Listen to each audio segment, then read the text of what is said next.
Cliff.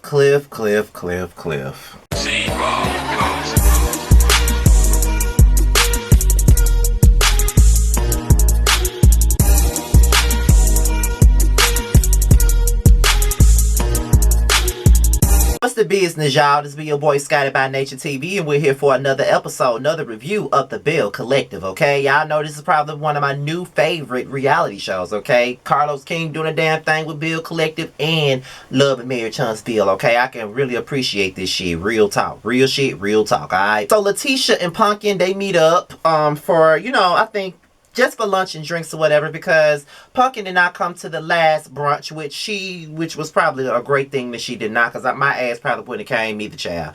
But she did not come, and Letitia wanted to talk to her about what was said at the brunch, basically about the Fair Street project. Now, we already know that every time we look on screen, Letitia been talking about Fair Street this, Fair Street that, Fair Street. She want to talk about Fair Street all day long, okay?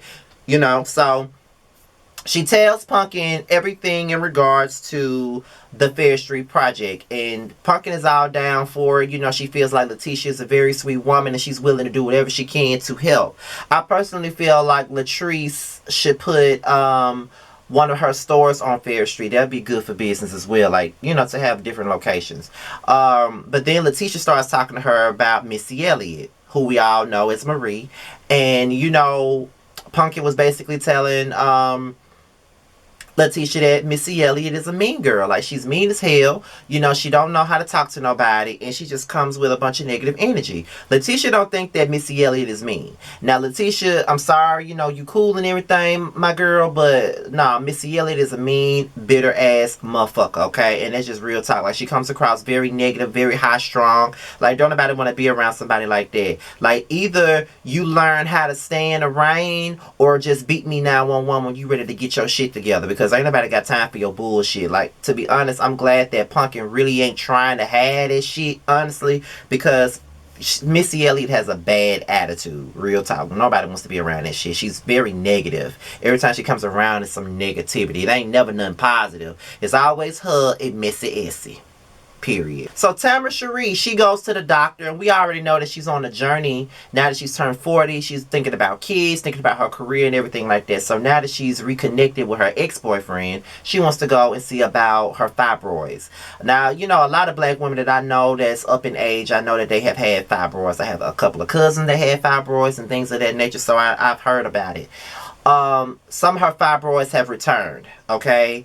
And fibroids can keep you away from having kids. Fibroids could be, something that, can affect you trying to be a mother.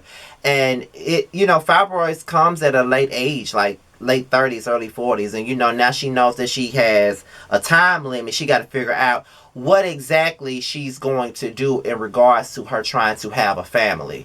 So I just think that, Tamara Cherie has a whole lot of decisions to make. Either she gonna try to be a mother, either she gonna have this surgery, or she gonna have to keep it pushing. There gotta be a decision made somewhere. And shout out to my girl Ashley Miller, because she was like, does Tamara Cherie really sound like that? And I told her, baby, yes. Imagine hearing her on Hot 97 when Ricky Smiley is on the radio. You trying to hear Ricky Smiley, you ain't trying to hear the way she talk. Child, we have to suffer through that shit every damn day, so it's time for y'all to suffer through the shit on TV, child. So Antoinette has a meeting with a bunch of black dentists, and also she has Kaylon in the building with her. I don't know why she keeps bringing Kaylon around a bunch of these black folks, but okay. So, being that she went to Jackson State, and Jackson State is basically where, she went, where Pumpkin went, where most of my family members went. Most of my family members have graduated from Jackson State. Most of my friends have graduated from Jackson State. My mother didn't graduate from Jackson State. My mother actually went to Grambling, but she dropped out when she had me back in '89. But she went back to school and she graduated from Belle Haven instead. So my mother is probably the only one out of my entire family that never graduated from Jackson State. Just that everybody in my family has either graduated from Jackson State or they graduated from Tougaloo. Is one or the other. But she got a bunch of black medical officials there, and she has this plan to, help a couple of black kids, pay for taking that test. I forget the name of the test, but it's the test that you take, to go into dental school. And I think that's a really good idea. I mean, there aren't a lot of black dental workers at all. Like, it's really not. And I think that it's great to see Antoinette do that for up and coming dental students. I think that's a great idea. So shout out to Antoinette for that. So Antoinette and Kaylon, they sit down after the meeting and they talk about everything. And it's like they talk about this up and coming party that she's having. I guess it's a housewarming party that she's having because not everybody has seen her house since it's been renovated. And Kaylon wants to know who she's inviting. Now, she's basically inviting everyone except for Missy Elliott and Letitia, because she feels like Missy Elliott is a negative ass person, which she is, who wants her at their house. And secondly, she feels like Letitia really doesn't call Missy Elliott out on her shit or her finger waves, and I think that shit is really true. I think she tries her hardest to try to get people to see that Marie is a good person, but people can't see that Missy Elliott is a good person because all she shows is her bad qualities. So it's hard for anyone to see how great of a person she is. I'm sorry. Okay, now it's time for Pumpkin. Now it's time for Pumpkin and Cliff's anniversary. She comes through the building. She sees that there's nothing there. She asks Cliff what he got her. She opens it up. It's a bag of flour. I'm like, this motherfucking nigga here. Like, that's some bullshit. Like, I was mad for her. Because if a nigga gave me some flour for my motherfucking Valentine's Day, I'd be mad as hell too, child.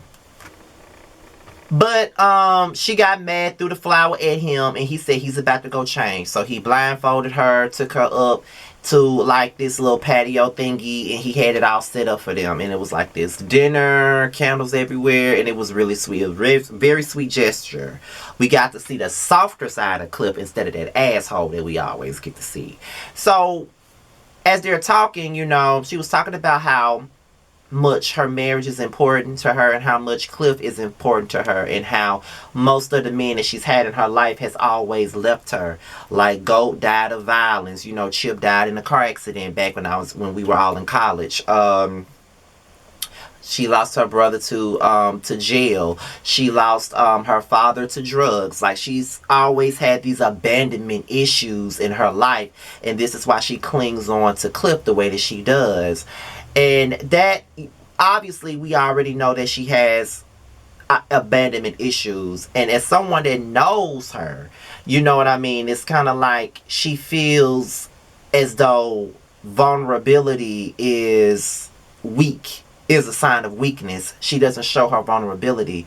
She doesn't really give many emotions, and I'm the same way. Like, people like to call us that don't really bring out many emotions as we're toxic or we're this or we're that. And it's not that we're toxic. It's just that we've been through a lot of things, and some things just are not built to break us like that. And sometimes we rather keep a strong front instead of showing somebody our weaknesses, because when a person sees our weaknesses, they like to pounce on it. That's where I'm coming from with it. So I assume she comes from the same thing. So while she's trying to tell him about her insecurities and all of this other stuff, it was one thing that she was talking about her abandonment issues, which I feel like she does need to go see somebody about that. Real talk, she does. But she starts accusing him of looking at other women, and then he gets upset and all of this other stuff. But I feel like I get why he was irritated, but I feel like he should just listen to her and let her know that he's there for her and that he's not going to leave her. You know what I mean? But instead, he does what every other man does. She's opening up to you, and you decide to get in your golf cart, and you drive the hell off, and you leave her standing there by herself. The same way her brother left when he died. The same way her other brother left when he died. The same way her other brother left when he went to jail. The same way her father died the same way her father left when he was on drugs. Like, this is a pattern. You're doing exactly what she was afraid of. Not necessarily you walking away from the marriage, but you walking away from her while she's being vulnerable and when she's trying to open herself up to you. So Missy Elliott is out with her son and her grandkids. In this particular scene, she reveals that she's a lupus person. Like, she got lupus and all this other stuff. I know somebody personally that died of lupus it's about to be 20 years ago. It was about 18 years ago now. She died of lupus. She was like 19. She died like 2 weeks before her 20th birthday, and she dealt with lupus for most of her life. And that was probably one of the worst things. Lupus is like, when I hear the word lupus, that shit scares the shit out of me.